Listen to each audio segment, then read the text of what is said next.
Bonjour à tous et bienvenue sur boursicoté.com pour cette nouvelle analyse technique du CAC 40 en clôture où nous pouvons constater qu'après une ouverture sur un gap haussier qui a été comblé, eh bien le CAC 40 s'offre une séance de hausse puisqu'en clôturant à 5131,86, il gagne 0,87% avec un peu plus de 44 points gagnés par rapport à la clôture de la veille. Donc il y a validation ici d'une rupture des 5122 points, donc on se rapproche ici de la moyenne mobile 20 exponentielle. Alors hier je vous disais que si on ne cassait pas ici de manière trop forte cette zone des 5084 points, eh bien il y aurait une neutralisation de la dynamique. Alors c'est ce qui est en train de se passer. Malgré tout, ce qu'il faudrait maintenant, c'est au moins s'attaquer ici à cette résistance oblique. Là, on a une configuration qui est assez intéressante, notamment si on regarde ces trois bougies. Donc nous pouvons constater ici qu'il y a une entrée sur un gap baissier. On descend ici et suite à une étoile, on remonte. Alors, c'est pas tout à fait une étoile du matin puisqu'on manque de conviction ici sur cette première bougie.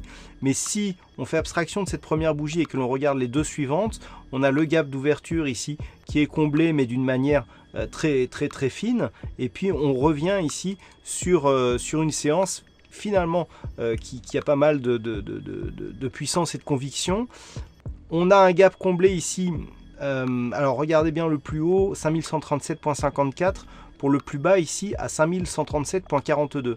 Donc pour un dixième de point ici on comble ce gap, mais on reste en dessous en clôture. Ce qui nous montre que cette zone de gap ici, lorsque l'on la regarde, elle correspond, regardez, hop, voilà, elle correspond ici à une zone là de résistance et encore ici, et la zone de support.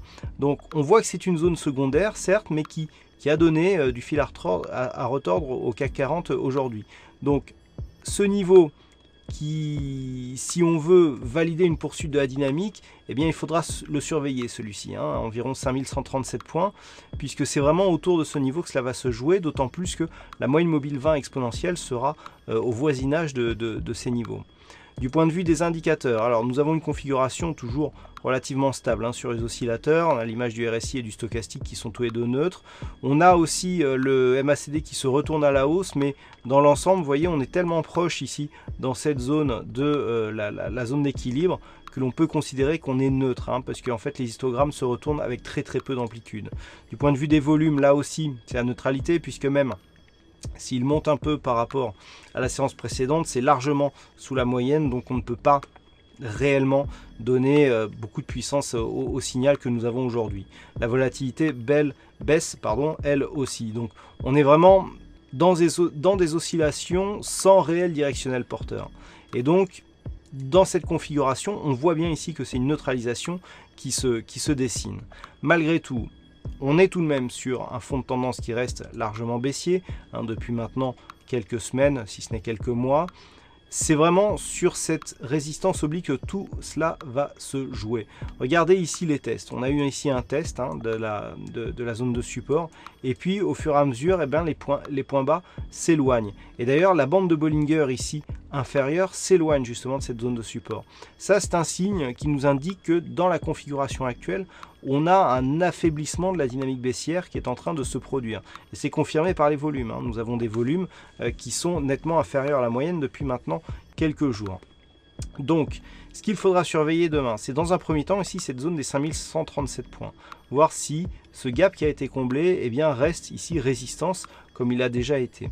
Ensuite, en cas de cassure, eh bien, c'est bien entendu la zone de résistance oblique ici, donc qui sera demain aux alentours des 5100.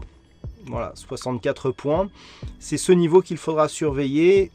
Un test, encore une fois, à une cassure, s'il est nourri de volume et de forte conviction, pourra nous donner un signal assez intéressant, puisqu'il y aurait dans ce cas un signal de retournement de tendance. Par contre, sur un éventuel franchissement sans volume et avec beaucoup d'ombre, notamment d'ombre haute, eh bien cela validera le scénario d'une possible sortie ici sur une phase de neutralisation, réelle zone d'attente hein, d'un point de vue moyen terme que pourrait connaître donc le CAC 40. Naturellement, en cas de retour ici sous, alors première alerte ici sous 5122,50, si on repasse sous cette zone après l'avoir franchie à la hausse et que celle-ci ne s'impose pas comme support, déjà on invalide quasiment le pattern de bougie qui, même si on n'est pas sur une étoile du matin, ressemble fortement à quelque chose qui impulse un mouvement de retournement. Et puis, grosse alerte baissière en cas de cassure des 5084 points. Alors, à noter, puisque je vois l'évolution des futurs, si demain, ici, on ouvrait sur un gap haussier, et si celui-ci n'était pas comblé, le signal pourrait être potentiellement assez puissant, puisque on aurait ici un Iceland Reversal, c'est-à-dire un îlot de renversement, qui pourrait se dessiner avec ici un gap d'entrée, un gap de sortie, une structure ici de retournement, c'est-à-dire une conviction, une hésitation, une conviction. Donc on pourra avoir quelque chose d'intéressant d'un point de vue chartiste. Voilà ce que l'on peut dire donc sur cette analyse technique du CAC 40. Alors désolé pour le gagnant du fixing hier, il y a des petits problèmes de serveur actuellement sur boursicoté.com. C'est en voie de résolution, mais hier ça ne fonctionnait pas bien, donc je l'ai oublié je n'ai pas pu signaler le vainqueur du fixing, hein, qui était Dietzla. Aujourd'hui il n'y a pas eu de participants, je pense certainement à cause des problèmes de serveur qu'a connu le site ce jour. Voilà, veuillez m'excuser vraiment pour la gêne occasionnée, c'est un petit peu compliqué à réparer, mais il semblerait que je sois sur la bonne voie. Et rappelez-vous que si le site était en dérangement, eh bien vous pouvez retrouver toutes les vidéos sur la chaîne YouTube, donc qui paraissent, qui n'ont pas besoin du site pour paraître tous les jours.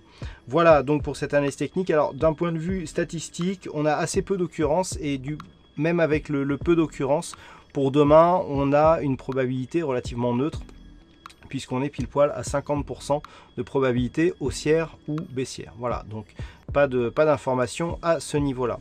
Voilà, bonne soirée à tous, bonne chance dans le prochain trade. On se retrouve dès demain pour d'autres analyses techniques, toujours sur le site boursicoté.com.